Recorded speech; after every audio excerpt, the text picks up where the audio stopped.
लेकिन मैं बताता हूँ, जैसे नाटक में मुझे ऐसा हमेशा लगा है कि मर्चेंट ऑफ वेनिस में शाइलॉक का रोल मुझे करना चाहिए। तो मैं अपने आप में ये चाहता हूँ कि मुझे बड़ा एक हैप्पी रोल मिले, विच इज़ लाइट एंड नाइस। इसमें थोड़ा चूक गए, इसको इम्प्रूव करना चाहिए, ये वाली। अब मैं थोड़ी सी देरी हो गई है, लेकिन अब मैं अपने काम देखता हूँ। सुबह तो बहुत बहुत स्वागत है शबनम, आपका कांग्रेचुलेशंस फ्लोवर के लिए।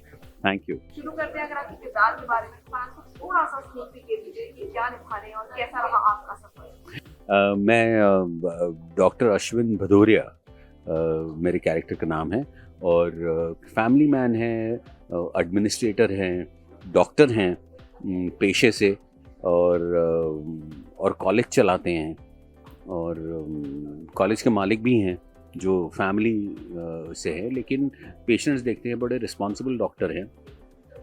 और ऑनेस्टी एक डॉक्टर के लिए एक बहुत बड़ी बात होती है, और वो अपने आप में चाहते हैं कि जिस तरह के वो बने हुए हैं उसी तरह के लोग आसपास रहें, या उसी तरह के डॉक्टर्स मैं भी बना लूं, लेकिन ऐसा होता नहीं है।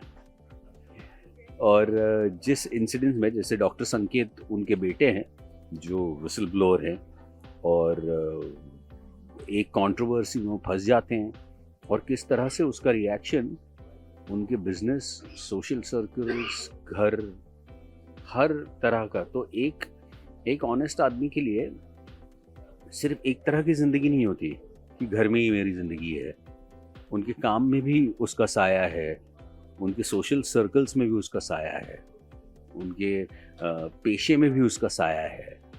तो मेरे लिए एक बड़ा मल्टी लेयर्ड कैरेक्टर है, 2-3 उसके लेयर्स हैं, जिसे निभाने में बड़ा मज़ा आया। आप एक किरदार को अप्रोच कैसे करते हैं? तो जैसे आपने बताया डॉक्टर का किरदार है, तो आपने कोई प्रिपरेशन करी इतने सालों से? नहीं, इसमें क्या हुआ था, ये सोनी लिव के प्लेटफॉर्म पे जब इसे करने की बात आई, तो एक बहुत लंबा वर्कशॉप इसलिए करना पड़ा क्योंकि यहाँ सारे डॉक्टर्स हैं, इन सारे डॉक्टर्स को ट्रेनिंग की ज़रूरत थी, क्योंकि बतौर एक्टर हमेशा जैसे जैसे नहीं वो तो थोड़ा इम्प्रोवाइज़ कर लेंगे, थोड़ा अरे स्कैल्पेल देना ये वो उस तरह की बातें होती है। That's not the case in this, क्योंकि जिस तरह का वास्तववाद, जिस तरह की नेचुरलिस्टिक अप्रोच, जैसे रियल लाइफ कैरेक्टर्स हैं, जैसे इस तरह के डॉक्टर्स आपको दिखाई देंगे, तो इतनी सहजता और इतनी सच्चाई अगर लानी हो तो इन चीज़ों की ज़रूरत होती है। तो हमने हॉस्पिटल विजिट्स, डॉक्टर्स, डायलॉग्स में भी कोई ऐसी दवा की शीशी रखी है उसे ले लेना ही दैट्स नॉट द, मतलब हमारे यहाँ डॉक्टर्स तो स्टॉक कैरेक्टर्स की तरह देखा है ना हमने फिल्मों में, तो हमने बहुत डिटेल में उसका काम किया है। और उसके लिए एक्चुअली मैं डायरेक्टर मनोज पिल्ले और इनका बड़ा थैंक यू कहना चाहता हूँ कि उस वजह से एज एक्टर बड़ी सारी बातें रियलाइज़ हुई। कि जैसे मुझे याद है, मैं एक लाइफलाइन नाम की विजय मेहता की एक सीरियल थी बहुत पहले, तो हम डॉक्टर्स थे, तो ना जब मैं रियल डॉक्टर्स को, हमने KEM हॉस्पिटल में शूटिंग की थी, तो रियल डॉक्टर्स ना, मतलब एक जैसे 6 महीने की बच्ची की नाक में वो पाइप ऑक्सीजन डाल रहे हैं ये वो, तो वो देख के ही ऐसा लगा। And they were chatting about कि अरे तू डिनर में तो आया नहीं, एंड दे वर सो। तो एक प्रोफेशनल आदमी के लिए आज एक सर्जरी, या ये बाहर के लोगों को ऐसा लगता है सर्जरी ही हुआ, जो उनके लिए अपना रोज़ का काम है और जो बहुत रिस्पॉन्सिबली करते हैं, और जिसके लिए उनकी पढ़ाई हो गई है। तो ये वाली अलग अलग बातें हैं। जैसे हमें लगता है कि डॉक्टर का प्रोफेशन बड़ा, उससे ग्लैमर अटैच्ड है, लोग बड़ा रिस्पेक्ट देते हैं, लेकिन उसके पीछे एक बहुत बड़ी सच्चाई ये है कि अगला अपनी जान उनके हाथ में दे रहा है। तो इसका एक first time realisation as actor मुझे हुआ कि डॉक्टर्स कितनी जिम्मेदारी का काम करते हैं इस पैंडेमिक में। तो जी, पहला सही कहना सही होगा कि आपका लीड रोल निभा चुके हैं, और अगर नहीं तो आपका क्या किरदार है जो आपको लगता है कि वो निभा के आप कह सकते हैं कि यस?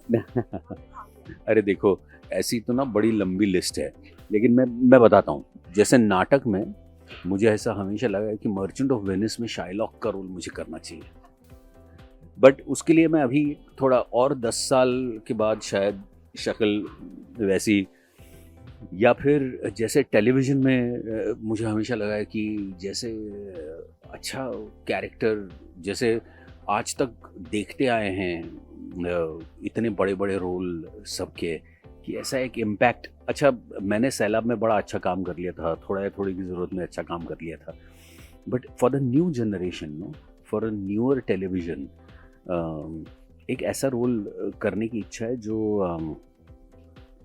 वो कहते हैं ना कि हमेशा मुझ पे ना एक ऐसे कंधों पे जिम्मेदारी है, जैसे ऐसे रोल्स आते हैं। Actually I am a very happy guy, you know, मुझे कोई किसी से कोई ये नहीं है। तो you know, I have always felt that television में somebody should, because why television is एक तो एक बड़ा रोबस्ट मीडियम है, बहुत लोग देखते हैं, तो मैं अपने आप में ये चाहता हूँ कि मुझे बड़ा एक हैप्पी रोल मिले, you know, which is light and nice, yes, well light role, क्योंकि हमेशा लोगों का अरे बड़ी आवाज़ ये वो और ये बड़ा भारीपन है जो मैं उतारना चाहता हूँ। अच्छा, आंसर के अपने किरदार निभाए हैं, पर कोई ऐसा रोल है जो सबसे मुश्किल था लेकिन आपके नजरिए में आपने उसको फेस किया? अरे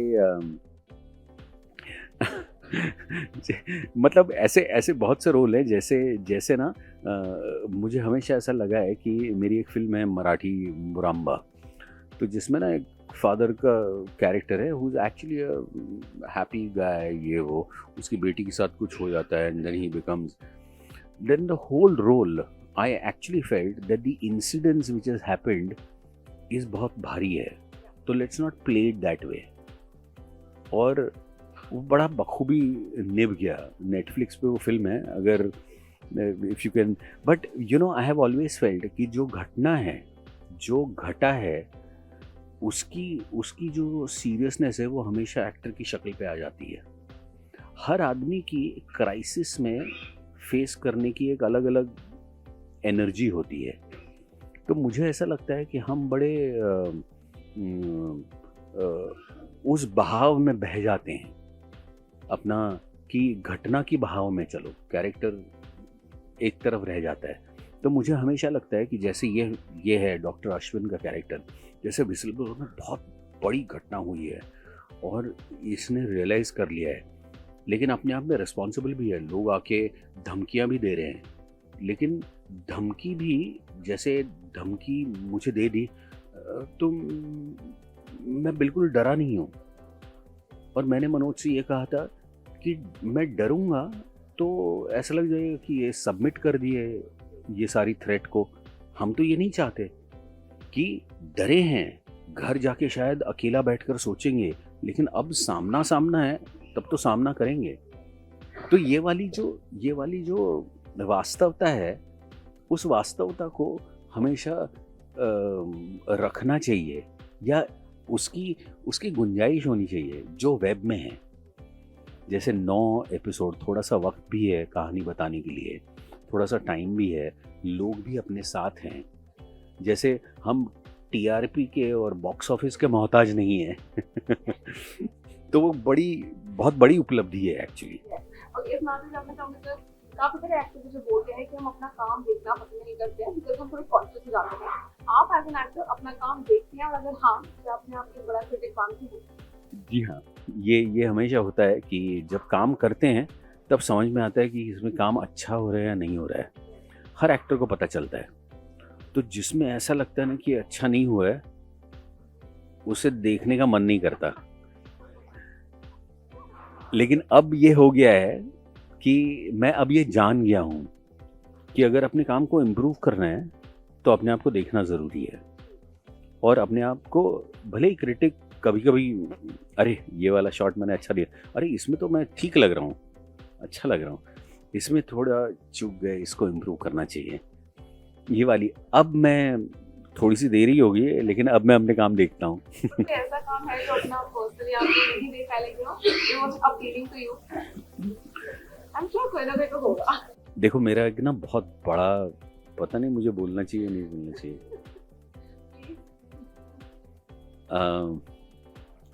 नहीं नहीं बोलना चाहिए। मैं इंटरव्यू के बाद में बताऊंगा। Surely, okay. अगर मैं बात करूँ सर कास्ट शो की, because हमने देखा कि ऐसे लोग कितना खुश हैं, एक्साइटेड हैं जी। इस शो के लिए जो वो सीरीज के लिए जो वो ऑन या आपका पहला इंप्रेशन, क्योंकि यंग टैलेंट भी है, ये एक्सपीरियंस लोग भी हैं आपके साथ साथ, आपका फर्स्ट एक्सपीरियंस उनके साथ कैसा था? लेकिन चाहे आप रीडिंग में मिले या फिर नहीं बहुत अच्छा था। एक तो ना एक एक एक जो सबसे बड़ी बात है कि मनोज पिल्ले जो हैं, जो डायरेक्टर हैं, उनका पहला शो है। एक बहुत सुलझे हुए इंडिविजुअल हैं, यंग हैं और खुद स्क्रिप्ट पे काम किया है, खुद 2 साल से मेहनत की है। तो अपने आप में वेरी सॉफ्ट स्पोकन और ऐसे हैं, और हर एक आदमी से सच्चाई चाहते हैं, मतलब रियलिस्टिक परफॉर्मेंस चाहते हैं। बड़ी धीरे से आके बताते हैं कि सर ये अच्छा था, लेकिन ये अगर ऐसा हो सकता है क्या, ये वो, तो ही वुड नो। तो मुझे ऐसा लगा उसको देख के कि he has actually carved a performance, you know. तो वो एक बहुत बड़ी बात थी। वरना क्या हो जाता है, मुझ जैसे एक्टर को जो बहुत एक्सपीरियंस है, बहुत काम कर चुके हैं, अरे हाँ मैं समझ गया, हाँ ठीक है। तो ना ये वाली बात यहाँ नहीं हुई। ये बड़ी ऑनेस्टी के साथ मैं कह रहा हूँ। और जो नई कास्ट थी वो बहुत इम्प्रेसिव थी। इम्प्रेसिव इसलिए कि मुझे ऐसा लगता है कि जो एक्सपीरियंस एक्टर होते हैं ना, वो एक उनके अपने पूर्वग्रह होते हैं कि जो एक देखा हुआ है ये वो। नए एक्टर अपनी एनर्जी लेके आते हैं। तो जैसे मैंने कहा कि मेरा सारा परफॉर्मेंस जो है ये उनकी रिएक्शन पे बना हुआ परफॉर्मेंस है। I am not acting in isolation, you know. मैं अपने आप में हूँ और अगला एडजस्ट कर लेगा, वो वाली बात नहीं है। पर जैसा होने नहीं दिया। मतलब एक director, you know, when you have a watchful director who is looking at you, he is looking at everybody कि if he reacts like this then he'll react like this. तो I really thought the youngsters were extremely talented. मतलब दो बातें हमने सीखी हैं ऋत्विक और अंकिता से। 2 बातें सीखी हैं कि it is like जैसे अब ये चंडीगढ़ की लड़की है Ankita, you know, she is probably new also in the city, but उसकी अपनी एक freshness है. When she's saying the lines, no, she's that inward respect, this that ये वो। हम क्या है, आते हुए सबको रिस्पेक्टफुली देख लेते हैं, और वही सारा एक मूड ना शॉर्ट में भी आ जाता है। हाँ जी बोलो। तो you know I became actually conscious कि देखो ये how she is reacting to me, और I should actually give that respect again. और Sanket is a character of मुंहफट लड़का है, ये है वो है। तो ये बेचारा ऋत्विक आता था तो used to be warm and nice, वो अचानक शॉट में बदल जाता। तो आई यूज्ड टू फील कि you know this is a thing to notice, कि आप भले ही कहीं से आ जाओ लेकिन कैमरे के सामने आप एक कैरेक्टर हो, ये वो। इनका स्विच ऑन और स्विच ऑफ मुझसे ज़्यादा अच्छा था। लास्ट में जानना चाहूंगी सर यहाँ पे कैमरे के सामने अगर बात करूँ तो आई एम श्योर कैमरे के सामने आप बहुत सालों से, पर क्या आज भी आपको फर्स्ट टाइम कभी जब ऑडिशन देना पड़ जाता है या फिर कैमरे के सामने जब फर्स्ट किसी शो में आते हैं, नए शो में दूसरी फिल्म होती है, yes. होती है, तो how do you motivate yourself? नहीं थोड़ा इमेज का सहारा ले लेते हैं लेकिन ये सही बात है कि हमेशा एक नए काम में थोड़ी सी कि लोग ठीक होंगे, अच्छा काम होगा नहीं होगा, ये तो होता ही है। आज भी मैं ऑडिशंस में जाता हूँ ना, तो वो ऑडिशन वाले बेचारे वो सीन भेज देते हैं, फिर कॉस्ट्यूम भी भेज देते हैं कि ये वाला कॉस्ट्यूम चाहिए वो। तो मुझे हमेशा लगता है नहीं, सीन करके जाता हूँ, छोड़ना कॉस्ट्यूम वॉस्ट्यूम। एक्टर देखेंगे ना, तो करके आने के बाद है ना, ऐसा लगता है कि हाँ अब ऑडिशन तो अप्रूव हो गया है, और वो कहते हैं कि एक और करना चाहेंगे विद दैट कॉस्ट्यूम, तो यू फील ठीक है। तो यू नो हमेशा, मतलब आज हम लोग विसल ब्लोअर में एंट्रेंस एग्जामिनेशन की बात कर रहे हैं। मैं हमेशा किसी भी रोल के लिए एंट्रेंस एग्जाम दिए बिना नहीं पहुंच सकता आज भी। which is a fact. Perfect. Any party words for fans? Because I'm sure just now उनको आप ये कॉन्फिडेंस सुन के अच्छा लगा होगा, उतना ही I'm sure they're gonna love to see you. Thank you. What do you have to tell them? No मैं यही कहना चाहता हूँ कि हमारे आसपास बहुत सारे हादसे होते रहते हैं। हर हादसे के बाद हम उसके बारे में न्यूज़पेपर में पढ़ते हैं, टेलीविज़न पे आता है, पढ़ते हैं, उसको छोड़ देते हैं। ये एक रिस्पॉन्सिबल सिटीज़न की या एक रिस्पॉन्सिबल ऑडियंस के लिए अच्छा नहीं है।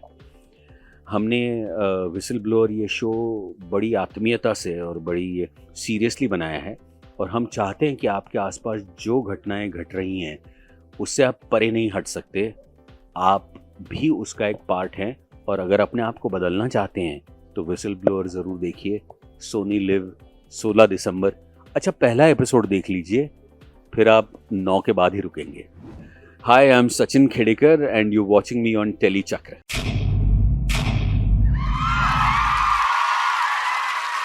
Know all about the Tele world by subscribing to Telechakra's YouTube channel. Don't forget to hit the bell icon to stay updated to our new videos.